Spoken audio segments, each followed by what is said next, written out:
Hi friends, അപ്പോൾ ഇന്ന് ഒരു ഹൊറർ ത്രില്ലർ സ്റ്റോറിയുമായിട്ടാണ് വന്നേക്കുന്നത്. എഴുതിയത് ഉണ്ണികൃഷ്ണൻ വാരപ്പെട്ടി. ഈ കഥ റിയാലിറ്റിയുമായി യാതൊരു ബന്ധവും ഉള്ളതല്ല. ചില സ്ഥലങ്ങൾ മാത്രമാണ് യാഥാർത്ഥ്യത്തിൽ ഉള്ളത്. ഇതിലെ കഥാപാത്രങ്ങൾ എല്ലാം തന്നെ സാങ്കല്പികം മാത്രമാണ്. പ്രേത, ഭൂത, യക്ഷി സങ്കല്പങ്ങൾ തികച്ചും ഭാവനാ സൃഷ്ടികൾ മാത്രമാണ്. നെഗറ്റീവ് എനർജി എന്നത് സത്യം തന്നെയാണ്. പക്ഷേ അവയ്ക്കൊന്നും ജീവിച്ചിരിക്കുന്ന മനുഷ്യരെ സ്പർശിക്കാൻ പോലും സാധ്യമല്ല. ലോകത്ത് ഏറ്റവും കൂടുതൽ ആളുകൾ കേൾക്കാൻ ഇഷ്ടമുള്ള കഥകൾ പ്രേതകഥകൾ തന്നെയാണ്. മനുഷ്യൻ ഉള്ള കാലം തൊട്ട് പ്രേതകഥകളും ഉണ്ടായിട്ടുണ്ട്. ഇതിന് ശാസ്ത്രപരമായി തെളിവ് ഒന്നും തന്നെ ഇല്ല. പക്ഷേ പ്രേതം എന്നൊരു സാങ്കല്പികം എപ്പോഴും മനുഷ്യന് ഒരു ചോദ്യചിഹ്നം തന്നെയാണ്. എൻ്റെ മനസ്സിൽ തോന്നുന്ന ചെറിയ ചില കാര്യങ്ങൾ കൂട്ടിച്ചേർത്തുകൊണ്ട് നിങ്ങൾക്ക് മുന്നിൽ ഞാൻ എഴുതുകയാണ്. എഴുതിയത് ഉണ്ണികൃഷ്ണൻ വാരപ്പെട്ടി. കരിമ്പനക്കുന്ന്. കട്ടപ്പന സിറ്റി കഴിഞ്ഞ് കറുത്ത താർ ജീപ്പ് ചെറിയ കയറ്റം കയറിക്കൊണ്ടിരുന്നു. ഡ്രൈവിംഗ് സീറ്റിലിരുന്ന ജോയ്മോൻ തൻ്റെ അടുത്തിരിക്കുന്ന സേവിയറെ ഇടയ്ക്ക് നോക്കിക്കൊണ്ടിരുന്നു. കോതമംഗലം സിറ്റിയിലെ വലിയ gold വ്യാപാരിയാണ് Xavier Kottakkaran. Kottakkaran family എന്നാൽ കേരളത്തിൽ അങ്ങോളം ഇങ്ങോളം ഒരുപാട് വ്യാപാര സ്ഥാപനങ്ങൾ ഉള്ളവരാണ്. ജോയ്മോൻ അവരുടെ ഡ്രൈവറാണ്. 5 വർഷമായി ജോയ് അവിടെ ജോലി നോക്കുന്നു. സേവിയർ മുന്നിലെ ഗ്ലാസ് വഴി റോഡിലേക്ക് നോക്കി തന്നെ ഇരിക്കുകയായിരുന്നു. ദേ അച്ചായ, ഇനി എത്ര ദൂരമുണ്ട്? മോൾ ഉറക്കം എഴുന്നേൽക്കാൻ തുടങ്ങും മുമ്പ് നമുക്കവിടെ എത്തണം. ഇപ്പോൾ തന്നെ 2 മണിക്കൂർ കഴിഞ്ഞു. സിസിലി പുറകിലെ സീറ്റിൽ തൻ്റെ മടിയിൽ കിടക്കുന്ന ജെസ്സിയെ നോക്കിക്കൊണ്ട് പറഞ്ഞു. സേവിയർ ഒന്ന് ഇളകിയിരുന്നു കൊണ്ട് പറഞ്ഞു, ഇനി കൂടിപ്പോയാൽ 5 കിലോമീറ്റർ മാത്രം. നീ മോളെ ശ്രദ്ധിക്കോ? സിസിലി ഒന്ന് നെടുവീർപ്പിട്ടുകൊണ്ട് ജെസ്സിയുടെ മുടിയിൽ തലോടിക്കൊണ്ടിരുന്നു. ബാംഗ്ലൂരിൽ MBA ലാസ്റ്റ് ഇയർ ആണ് ജെസ്സി. സേവിയർ തൻ്റെ ഫോൺ എടുത്ത് ആരെയോ കോൾ ചെയ്തു. ഹലോ, ഞങ്ങൾ കട്ടപ്പന കഴിഞ്ഞു. ഇപ്പോൾ 2 കിലോമീറ്ററായി. ഓ ആവട്ടെ. സേവിയർ ഫോൺ കട്ട് ചെയ്തുകൊണ്ട് ജോയ്മോനെ നോക്കിക്കൊണ്ട് പറഞ്ഞു. ജോയ്, അടുത്ത ലെഫ്റ്റ്, അവിടെ ഒരു കപ്പേളയുണ്ട്. അതുവഴി 3 കിലോമീറ്റർ ഉള്ളിലേക്ക് പോയാൽ മതി. അവിടെ നമ്മളെ നോക്കി അവർ ഉണ്ടാകും. ജോയ്മോൻ അത് കേട്ട് ഒന്ന് തലയാട്ടിക്കൊണ്ട് ജീപ്പ് മുന്നോട്ട് വായിച്ചു. കുറച്ച് കഴിഞ്ഞ് വഴിയരികിൽ ഒരു കപ്പേള ജോയ്മോൻ കണ്ടു. അതിൻ്റെ അടുത്ത് ചെറിയൊരു കോൺക്രീറ്റ് റോഡ് പോയിട്ടുണ്ട്. ഇടത്തെ ഇൻഡിക്കേറ്റർ ഇട്ടുകൊണ്ട് ജോയ് കാർ വളച്ചു. ആ കോൺക്രീറ്റ് റോഡിലേക്ക് കയറ്റി. പെട്ടെന്നായിരുന്നു ജീപ്പിന്റെ കുറുകെ ഒരു വൃദ്ധ വന്ന് നിന്നത്. ജോയ് പെട്ടെന്ന് ബ്രേക്ക് ചവിട്ടിയത് കൊണ്ട് അവരെ ഇടിച്ചില്ല. സേവിയർ മുന്നോട്ടാഞ്ഞുപോയി. ജോയ് മുന്നിൽ നിന്ന വൃദ്ധയെ സൂക്ഷിച്ചു നോക്കി. അവന്റെ വായിൽ ചീത്തയാണ് ആദ്യം വന്നത്. പക്ഷേ പുറകിൽ സ്ത്രീകൾ ഉള്ളതുകൊണ്ട് അവൻ സംയമനം പാലിച്ചു. മുന്നിൽ നിന്ന് പ്രായമായ ആ സ്ത്രീ നോക്കിയത് പിറകിലെ സീറ്റിലിരിക്കുന്ന സിസിലിയായിരുന്നു. അവർ ജീപ്പിന്റെ അടുത്തേക്ക് വന്നുകൊണ്ട് ചില്ലുവഴി സിസിലിയുടെ മടിയിൽ കിടക്കുന്ന ജെസ്സിയെ നോക്കിക്കൊണ്ട് ഒന്ന് ചിരിച്ചു. പിന്നെ കൈ കൊട്ടിക്കൊണ്ട് എന്തോ ഉറക്കെ പറഞ്ഞു. ഡോറിൽ ഇടിക്കാൻ തുടങ്ങി. ജോയ് മോൻ വേഗം തന്നെ ജീപ്പിൽ നിന്നിറങ്ങി. അവനെ കണ്ടതും ആ സ്ത്രീ പെട്ടെന്ന് അവിടെ നിന്നോടി. ജോയ്മോൻ അവർ പോകുന്നത് നോക്കി നിന്ന ശേഷം വീണ്ടും ജീപ്പിനകത്തേക്ക് കയറിയിരുന്നു. സേവിയർ ജോയിയോട് ചോദിച്ചു, എന്താ ജോയ്, അവർക്ക് സുഖമില്ല എന്ന് തോന്നുന്നല്ലോ അല്ലേ? ജോയ്മോൻ ജീപ്പ് സ്റ്റാർട്ട് ചെയ്തുകൊണ്ട് പറഞ്ഞു, അവർ ഒരു മനോനില തെറ്റിയ സ്ത്രീയാണ്, പാവം. ഇവിടെ അടുത്തുള്ളതാകും. സേവിയർ ചുറ്റുമൊന്ന് നോക്കിയിട്ട് പറഞ്ഞു, ഇപ്പോൾ സമയം 6 മണി കഴിഞ്ഞു. ഇരുട്ടായി തുടങ്ങി. വേഗം പോകാം നമുക്ക്. ജോയ്മോൻ ജീപ്പ് മുന്നോട്ടെടുത്തു. ചെറിയ റോഡിൽ കൂടി ജീപ്പ് മുന്നോട്ട് പോയിക്കൊണ്ടിരുന്നു. 2 സൈഡും കാടായിരുന്നു. ഇടയ്ക്ക് ചില വീടുകൾ കാണപ്പെട്ടു. പക്ഷേ അതിൽ താമസക്കാർ ഉള്ളതായി തോന്നിയില്ല. മുന്നോട്ടു പോകുന്തോറും കയറ്റമായി തുടങ്ങി. ജോയ്മോൻ സേവ്യറോട് പറഞ്ഞു, വഴി മോശമാണ് സാർ. ജീപ്പ് എടുത്തത് നന്നായി അല്ലേ? ജീപ്പ് മുന്നോട്ട് പോയിക്കൊണ്ടിരുന്നു. ഇരുട്ട് കൂടി തുടങ്ങി. കുറച്ചു കഴിഞ്ഞ് വഴി നിരപ്പായി തുടങ്ങി. കുറച്ചു ദൂരം ആയി ഒരു പള്ളിയുടെ കുരിശ് അവർ കണ്ടു. വലിയ ഒരു സ്ട്രീറ്റ് ലൈറ്റ് അവിടെ ഉണ്ടായിരുന്നു. അതിൻ്റെ വെട്ടത്തിൽ പള്ളി കാണാമായിരുന്നു. ചെറിയ ഒരു പള്ളി. അതിൻ്റെ മുറ്റത്ത് ഒരു പഴയ മാരുതി 800 കിടക്കുന്നത് ജോയ്മോൻ ശ്രദ്ധിച്ചു. ജീപ്പ് ഇരച്ചുകൊണ്ട് പള്ളിയുടെ മുറ്റത്ത് നിന്നു. ജോയ്മോൻ സേവ്യറെ നോക്കിക്കൊണ്ട് ചോദിച്ചു, സർ, ഇവിടെ ആരെയും കാണുന്നില്ലല്ലോ. അയാൾ ജീപ്പിൻ്റെ ചില്ലുകൾ താഴ്ത്തി. തണുത്ത കാറ്റ് ജീപ്പിൻ്റെ ഉള്ളിലേക്ക് ഇരച്ചു കയറി.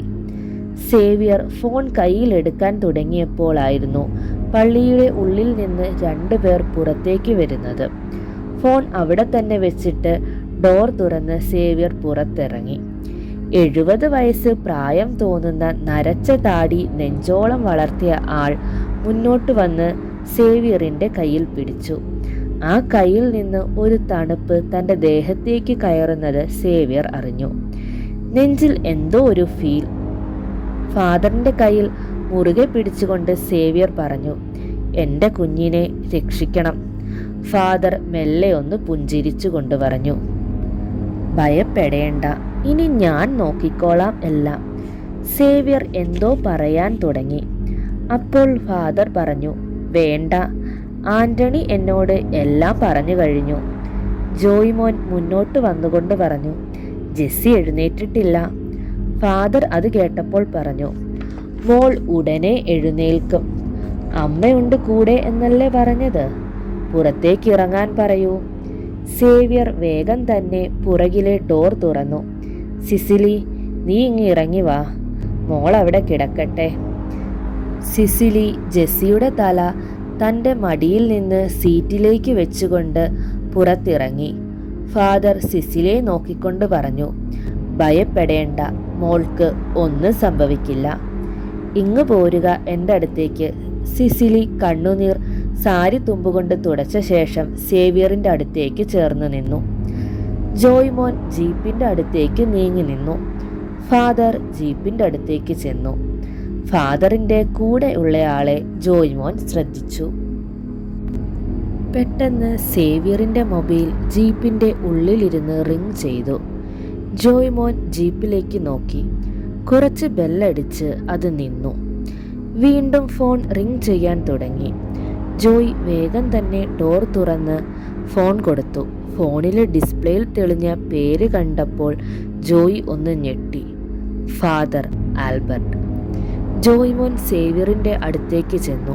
പിന്നെ ഫോൺ അയാൾക്ക് നേരെ നീട്ടിക്കൊണ്ട് പറഞ്ഞു, സാർ, ഇത് നോക്ക്.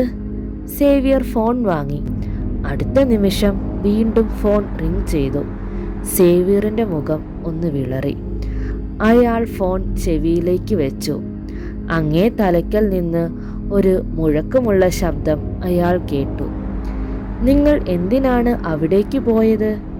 ഞാൻ പറഞ്ഞ സ്ഥലം അതല്ല, അത് കരിമ്പനക്കുന്നാണ്. അതിൻ്റെ ഓപ്പോസിറ്റാണ് ഞങ്ങൾ. സേവ്യർ ഫോൺ പിടിച്ചു നിന്ന് വിയർക്കാൻ തുടങ്ങി. അയാൾ ജോയ്മോനെ നോക്കി. അതേസമയം മയങ്ങിക്കിടന്ന ജെസ്സി മെല്ലെ കണ്ണുകൾ തുറന്നു. ജീപ്പിൻ്റെ ഡോറിൽ പിടിച്ചു നിന്ന ഫാദർ ഒന്ന് ചിരിച്ചു. കരിമ്പനക്കുന്നിൽ മെല്ലെ കോട ഇറങ്ങിത്തുടങ്ങി. സേവ്യർ വലത്തെ സ്ഥലത്തേക്ക് നോക്കി. അവിടെ ഒരു പള്ളി അയാൾ പ്രകാശത്തിൽ കുളിച്ചു നിൽക്കുന്നത് കണ്ടു. സേവ്യർ ജോയ്മോനെ നോക്കി. എന്താടാ ഇതൊക്കെ? അപ്പോൾ ആൽബർട്ട് ഫാദർ ഇയാളല്ലേ? ജോയ്മോൻ സേവ്യറിൻ്റെ അടുത്തേക്ക് വന്നുകൊണ്ട് മെല്ലെ പറഞ്ഞു, സാർ, എനിക്കെന്തോ ഒരു പന്തികേട് തോന്നുന്നു. പെട്ടെന്ന് ജീപ്പിൻ്റെ ഡോർ തുറന്നുകൊണ്ട് ജെസ്സി പുറത്തിറങ്ങി. അവളുടെ മുടി അഴിഞ്ഞുകിടക്കുന്ന അവസ്ഥയിൽ ആയിരുന്നു. സിസിലി ജെസ്സിയുടെ അടുത്തേക്ക് ചെല്ലാൻ ആഞ്ഞതും ജീപ്പിൻ്റെ അടുത്തു നിന്ന വൃദ്ധൻ സിസിലിയെ രൂക്ഷമായി നോക്കി. ആ നോട്ടം കണ്ടപ്പോൾ സിസിലി നിന്നടുത്ത് തന്നെ നിന്നുപോയി. അടുത്ത നിമിഷം അവിടെ മുഴുവൻ പ്രകാശരൂപിതമായി നിന്നിരുന്ന ലൈറ്റ് അണഞ്ഞു. ചുറ്റും കോടമഞ്ഞ് തുടങ്ങി. നേരിയ കാറ്റിൽ പോലും അവർ നിന്ന് വിയർത്തു. ഇരുളിൽ നിന്നൊരു ശബ്ദം അവർ കേട്ടു. ഇനി രാജാവിൻ്റെ വരവാണ്. അതിന് മുൻപുള്ള ബലി എത്തിക്കഴിഞ്ഞു. നൂറ്റാണ്ടുകളായി നീ ചങ്ങലയിൽ ബന്ധിതനായി കിടന്നിരുന്ന ഞങ്ങളുടെ രാജാവ് ഇതാ സ്വാതന്ത്ര്യം നേടാൻ പോകുന്നു. പെട്ടെന്ന് അവിടേക്കൊരു വാഹനത്തിൻ്റെ വെളിച്ചം കടന്നു വന്നു. അതേസമയം തന്നെ അവിടെ സ്ട്രീറ്റ് ലൈറ്റും തെളിഞ്ഞു. സേവ്യർ നോക്കുമ്പോൾ മുന്നിൽ ജെസ്സി ഉണ്ടായിരുന്നില്ല. കൂടെ പള്ളിയിൽ നിന്ന് ഇറങ്ങി വന്ന 2 പേരും. ഉറക്കത്തിൽ നിന്ന് ഉണർന്ന പോലെ സിസിലി ഒന്ന് ഞെട്ടി. പിന്നെ ചുറ്റിനും നോക്കിക്കൊണ്ട് നിലവിളിച്ചു, അച്ചായ, നമ്മുടെ ജെസ്സിമോൾ എന്തിയേ? സേവ്യർ സിസിലിയെ ചേർത്ത് പിടിച്ചുകൊണ്ട് ജോയ്മോനോട് പറഞ്ഞു, എടാ ഒന്ന് നോക്ക് മോൾ എവിടെ പോയെന്ന്. ഇതേ സമയം ഒരു ബുള്ളറ്റ് അവിടെ വന്നു നിന്നു. അതിൽ നിന്ന് ദീർഘകായകനായ ഒരു ചെറുപ്പക്കാരൻ ഇറങ്ങി. സേവ്യർ അയാളെ സൂക്ഷിച്ചു നോക്കി. നീണ്ട മുടി പുറകോട്ട് ചീകി വെച്ചിരിക്കുന്നു. ക്ലീൻ ഷേവ് മുഖം, കട്ടപ്പിരികങ്ങൾ, കണ്ണുകൾക്ക് വല്ലാത്തൊരു തിളക്കം. അയാൾ മുന്നോട്ട് വന്നുകൊണ്ട് പറഞ്ഞു, നിങ്ങൾ വേഗം ജീപ്പിൽ കയറിയിരിക്കുക, സംസാരമെല്ലാം പിന്നെ. അയാൾ ജോയ്മോനെ നോക്കിക്കൊണ്ട് പറഞ്ഞു, താൻ എൻ്റെ കൂടെ വരിക. ജോയ്മോൻ അത് കേട്ടപ്പോൾ ഒന്ന് മടിച്ചു നിന്നു. പിന്നെ സേവ്യറെ നോക്കി. അത് കണ്ടപ്പോൾ ബുള്ളറ്റിൽ വന്ന ചെറുപ്പക്കാരൻ പറഞ്ഞു, പേടിക്കണ്ട, നിങ്ങൾ അന്വേഷിച്ചു വന്ന ആൾ ഞാൻ തന്നെയാണ്, ആൽബർട്ട്. ജോയ്മോൻ വേഗം അയാളുടെ അടുത്തേക്ക് വന്നുകൊണ്ട് പറഞ്ഞു, ഫാദർ, ജെസ്സിമോളെ കാണാനില്ല. അത് കേട്ടപ്പോൾ ആൽബർട്ട് ജോയ്മോനെ നോക്കിക്കൊണ്ട് പറഞ്ഞു, അറിയാം, താൻ കൂടെ വന്നാൽ മതി. അവർ പള്ളിയുടെ പുറകുവശത്തേക്ക് നടന്നു. അപ്പോഴാണ് ജോയ്മോൻ പള്ളി ശ്രദ്ധിക്കുന്നത്. അത് പള്ളിയായിരുന്നില്ല, വലിയൊരു ബിൽഡിംഗ് പോലെ തോന്നി. പൂർണ്ണമായും കരിങ്കൽ കൊണ്ട് പണിത ആ കെട്ടിടത്തിന് വർഷങ്ങൾ പഴക്കമുണ്ടെന്ന് അയാൾക്ക് മനസ്സിലായി. ആൽബർട്ട് തൻ്റെ പാൻറിൻ്റെ പോക്കറ്റിൽ നിന്ന് ആപ്പിൾ ആകൃതിയിലുള്ള ഒരു ചെറിയ ചില്ലുകുപ്പി കയ്യിലെടുത്തു. കൂടെ വെള്ളിയിൽ തീർത്ത ഒരു കുരിശുമാലയും. ജോയ്മോൻ്റെ കയ്യിൽ ചെറിയൊരു ടോർച്ച് കൊടുത്തുകൊണ്ട് ആൽബർട്ട് പറഞ്ഞു, സ്ട്രീറ്റ് ലൈറ്റ് പ്രകാശം ഇവിടെ വരെയുള്ളൂ. താൻ മുന്നോട്ട് ടോർച്ച് തെളിയിക്കൂ, നമുക്ക് കുറച്ചുകൂടി മുന്നോട്ട് പോകണം. ജോയ്മോൻ മുന്നിലേക്ക് ടോർച്ച് തെളിയിച്ചു. അടുത്ത നിമിഷം അയാൾ ഞെട്ടിവിറച്ചുപോയി. മുന്നിൽ ഇടിഞ്ഞു പൊളിഞ്ഞു കിടക്കുന്ന ഒരു പഴയ കെട്ടിടം ആയിരുന്നു. അതിൻ്റെ ആകൃതി ആയിരുന്നു ജോയിയെ പേടിപ്പിച്ചത്. വലിയൊരു തലയോട്ടി പോലെയാണ് ആ കെട്ടിടത്തിൻ്റെ മുൻഭാഗം. ആൽബർട്ട് ഒരു നിമിഷം പ്രാർത്ഥിച്ചുകൊണ്ട് കയ്യിലിരുന്ന കുരിശുമാല ജോയ്മോൻ്റെ നേരെ നീട്ടിക്കൊണ്ട് പറഞ്ഞു, ഇത് കഴുത്തിൽ അണിയുക. അത് കേട്ട് ജോയ്മോൻ ആൽബർട്ടിനെ ഒന്ന് നോക്കി. പേടിക്കണ്ട, നമ്മളെ അപായപ്പെടുത്താൻ മാത്രം ഇവിടെ ഒന്നുമില്ല, ധൈര്യമായി പോരുക. ജോയ്മോൻ ടോർച്ച് തെളിയിച്ചുകൊണ്ട് മുന്നോട്ട് നടന്നു. പെട്ടെന്ന് മുന്നിൽ ആരോ പിറുപിറുക്കുന്നത് പോലെ അവർക്ക് തോന്നി. ആൽബർട്ട് ജോയ്മോൻ്റെ കയ്യിൽ പിടിച്ചു നിർത്തി. അടുത്ത നിമിഷം ഇരുട്ടിൽ നിന്ന് ജെസ്സി അവർക്ക് നേരെ പാഞ്ഞു വന്നു.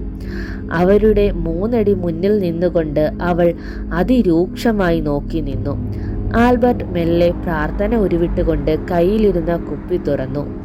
അതിലെ ജലം ജെസ്സിയുടെ നേരെ തെറിപ്പിച്ചു. അടുത്ത നിമിഷം അവിടെ അതിശക്തമായ കാറ്റ് വീശാൻ തുടങ്ങി. ജെസ്സി നിലത്ത് മുട്ടുകുത്തിയിരുന്നു തൻ്റെ മുടി വലിച്ചു പറിച്ചുകൊണ്ട് ഉറക്കെ അലറിപ്പറഞ്ഞു, ആരെയും വെറുതെ വിടില്ല. നീ ആരാണ്, എന്താണ് എന്നൊക്കെ എനിക്കറിയാം. എന്നെ നിനക്ക് നശിപ്പിക്കാൻ ആവില്ല. ആൽബർട്ട് വീണ്ടും കയ്യിലെ കുപ്പിയിൽ നിന്ന് ജലം തൻ്റെ കയ്യിലെടുത്ത് ഒന്ന് പ്രാർത്ഥിച്ചുകൊണ്ട് ജെസ്സിയുടെ തലയിൽ ആ ജലം കൊണ്ട് സ്പർശിച്ചു. അടുത്ത നിമിഷം ജെസ്സി ബോധം നശിച്ച് അവിടെ വീണുപോയി.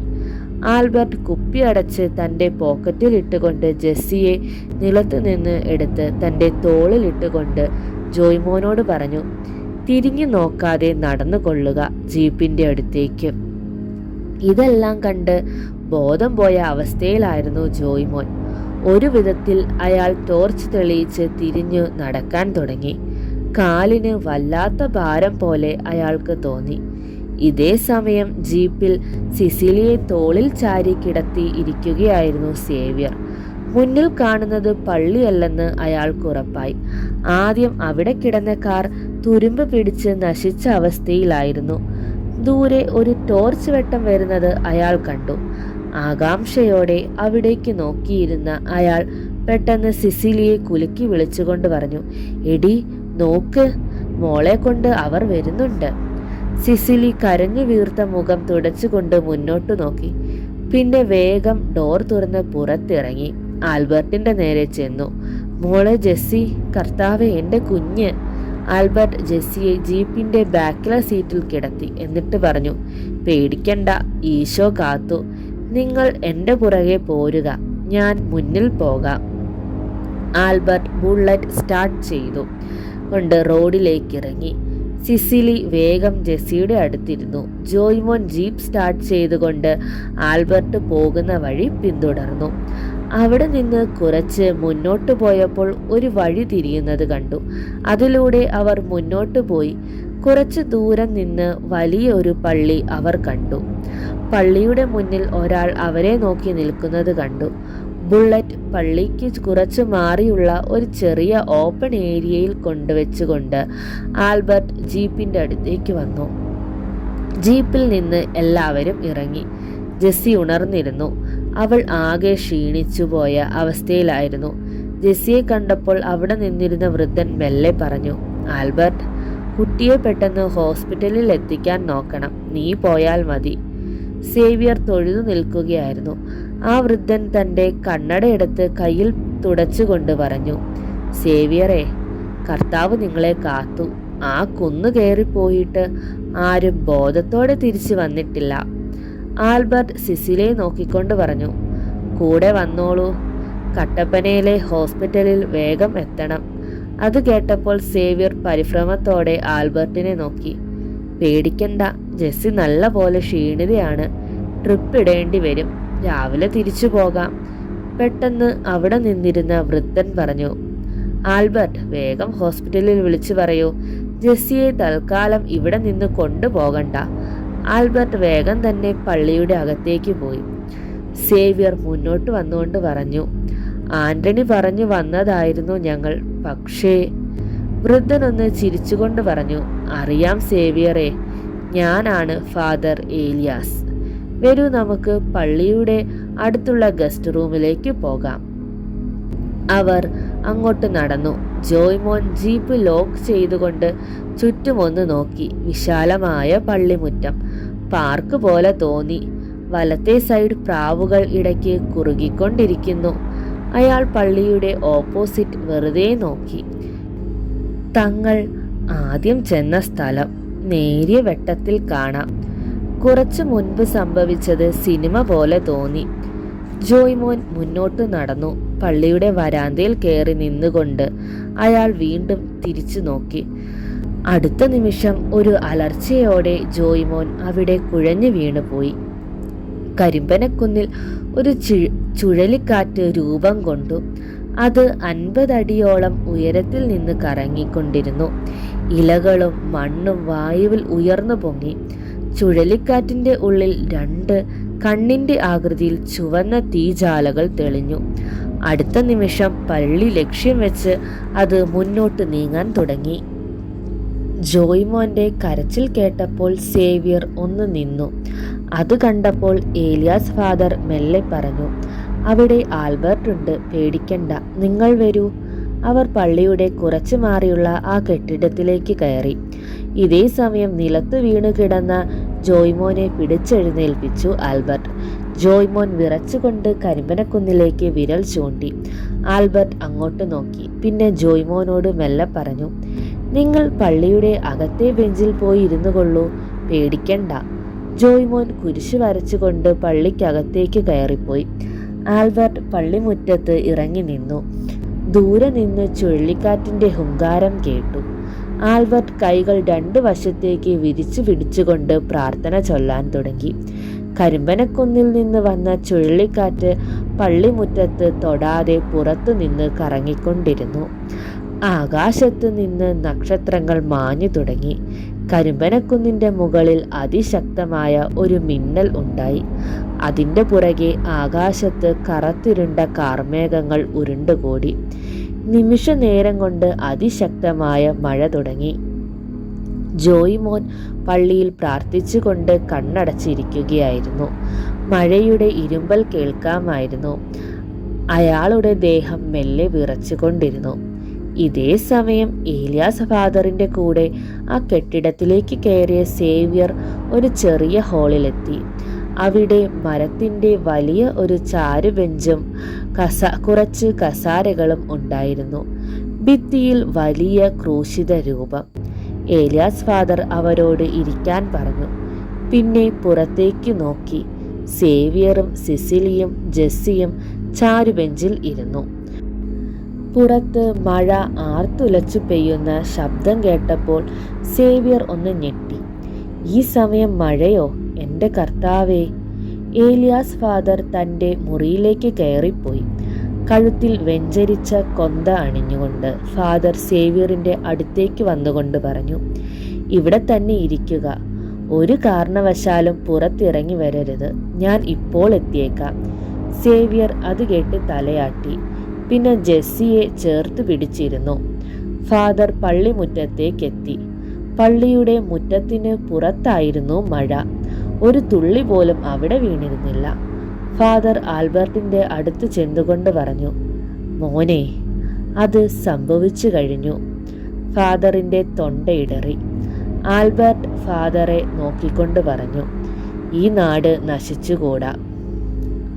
അതിനു വേണ്ടി എൻ്റെ രക്തം ആണ് ഒഴുക്കേണ്ടത് എങ്കിൽ ഞാൻ മടിക്കില്ല.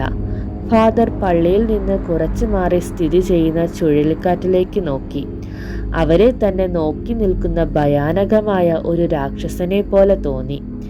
ഫാദർ അവിടെ മുട്ടുകുത്തി നിന്നു. അദ്ദേഹത്തിൻ്റെ കണ്ണുകൾ നിറഞ്ഞ് ഒഴുകിക്കൊണ്ടിരുന്നു. അല്ലയോ പിതാവേ, അന്ത്യനാളുകൾ അടുത്ത് എത്തിക്കഴിഞ്ഞു എന്നല്ലേ ഈ സൂചന? നിരപരാധികൾ ആയ മനുഷ്യരെ ബലിയാക്കാൻ സമ്മതിക്കരുതേ. ഏറ്റവും ഭയപ്പെട്ടത് എന്തോ അത് സംഭവിച്ചു കഴിഞ്ഞു. ഞാൻ മുന്നോട്ട് വരികയാണ്. ഈ പൈശാചിക ശക്തി എന്നെ ഇല്ലാതെ ആക്കാനാണ് നിന്റെ ഇച്ഛ എങ്കിൽ അങ്ങനെ. എൻ്റെ കർത്താവേ. ഫാദർ മെല്ലെ എഴുന്നേറ്റ് നിന്നു. പിന്നെ ആൽബർട്ടിനോട് പറഞ്ഞു, ആൽബി, നീ ഇവിടെ തന്നെ നിൽക്കുക. എന്ത് സംഭവിച്ചാലും എൻ്റെ പിറകെ വരരുത്. ആൽബർട്ട് ഫാദറിനെ നോക്കി. ആ മുഖത്ത് പതിവില്ലാത്തൊരു ചൈതന്യം. ഫാദർ മുന്നോട്ട് നീങ്ങി ചുഴലിക്കാറ്റിനോട് അടുത്തു വന്നു. ചുഴലിക്കാറ്റിൽ നിന്ന് ഭയാനകമായ ഒരു മൂളൽ ഉയർന്നു തുടങ്ങി. ഫാദർ മുഖമുയർത്തി നോക്കി. 2 തീജ്വാലകൾ തന്നെ നോക്കുന്നു. ഫാദർ തൻ്റെ കഴുത്തിലെ കൊന്തയൂരി കയ്യിൽ പിടിച്ചു. പിന്നെ അവിടെ മുട്ടുകുത്തിയിരുന്ന് പ്രാർത്ഥിക്കാൻ തുടങ്ങി. മുന്നിലെ കാറ്റിൻ്റെ വേഗത കൂടുന്നു. പൊടിയും മരത്തിൻ്റെ ഇലകളും ഫാദറെ പൊതിയാൻ തുടങ്ങി. കുറച്ചു നേരം നിന്ന് ആൽബർട്ട് ആ കാഴ്ച കണ്ട് ഒന്ന് ഞെട്ടി. ചുഴലിക്കാറ്റിൻ്റെ ഉള്ളിൽ ഒരു മനുഷ്യരൂപം. ചുവന്ന തീ ആയിരുന്നു ആ രൂപം. തലയിൽ ഒരു കൊമ്പ്. അഗ്നി നിറഞ്ഞ വാൾ ചുഴറ്റിക്കൊണ്ടിരിക്കുന്നു. ഫാദർ പ്രാർത്ഥന ചൊല്ലിക്കൊണ്ടിരുന്നു. മെല്ലെ ചുഴലിക്കാറ്റിൻ്റെ ശക്തി കുറഞ്ഞു തുടങ്ങി. അത് പിൻവാങ്ങുകയാണെന്ന് ആൽബർട്ടിന് മനസ്സിലായി. കരിമ്പനക്കുന്നിൻ്റെ മുകളിൽ ആകാശം കറുത്തിരുണ്ട് കാണപ്പെട്ടു. മഴയുടെ ശക്തി കുറഞ്ഞു. ആൽബർട്ട് മുന്നോട്ട് ഓടി വന്നു. ഫാദറിൻ്റെ കയ്യിൽ പിടിച്ച് എഴുന്നേൽപ്പിച്ചു. അദ്ദേഹത്തിൻ്റെ ദേഹം പല സ്ഥലത്തും മുറിഞ്ഞിരുന്നു. ഫാദർ ആൽബർട്ടിൻ്റെ കയ്യിൽ പിടിച്ചുകൊണ്ട് പറഞ്ഞു, ആൽബി, ആ ഡ്രൈവർ പള്ളിയുടെ അകത്ത് തന്നെ ഇല്ലേ? അയാൾ പുറത്തിറങ്ങരുത്. നേരം വെളുത്ത അയാളെ പുറത്തിറക്കാവൂ. പോലീസ് വരും. അന്നേരം മാത്രം. ആൽബർട്ട് ഫാദറിൻ്റെ കൈ പിടിച്ചുകൊണ്ട് പള്ളിയിലേക്ക് നടന്നു.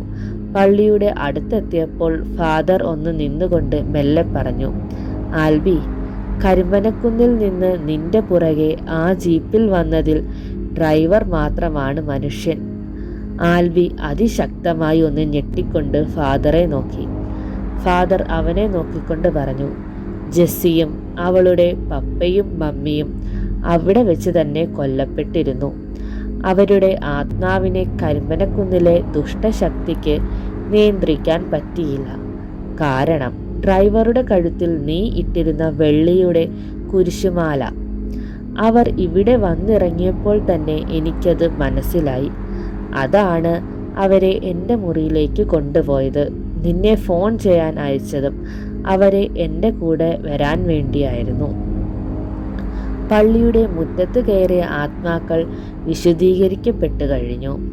അവരെ പുറത്തെത്തിക്കാനായിരുന്നു അവൻ്റെ ശ്രമം. അത് നമ്മൾ തടഞ്ഞു. ഫാദർ ഒന്ന് നിർത്തിക്കൊണ്ട് പറഞ്ഞു. പക്ഷേ അവൻ ഉണർന്നു കഴിഞ്ഞു. ഇനി വരാൻ പോകുന്നത് എന്താകുമെന്ന് കണ്ടറിയണം. ആൽബി ഫാദറിൻ്റെ കണ്ണുകൾ നിറഞ്ഞു. കരിമ്പനക്കുന്ന് എന്ന ഹൊറർ ത്രില്ലറിൻ്റെ ആദ്യത്തെ പാർട്ട് ഇവിടെ കഴിഞ്ഞിരിക്കുകയാണ്. ഇതിൻ്റെ ബാക്കി അടുത്ത പാർട്ടിൽ വരുന്നതായിരിക്കും. അപ്പോൾ അതിനായി നിങ്ങൾ ഞങ്ങളുടെ ചാനൽ ഉടൻ തന്നെ സബ്സ്ക്രൈബ് ചെയ്യുക, ലൈക്ക് ചെയ്യുക, ഷെയർ ചെയ്യുക, നിങ്ങളുടെ അഭിപ്രായങ്ങൾ കമൻ്റായി രേഖപ്പെടുത്തുക. കരിമ്പനക്കുന്നിൻ്റെ രണ്ടാമത്തെ പാർട്ടുമായി ഞങ്ങൾ അടുത്ത ദിവസം തന്നെ വരുന്നതായിരിക്കും.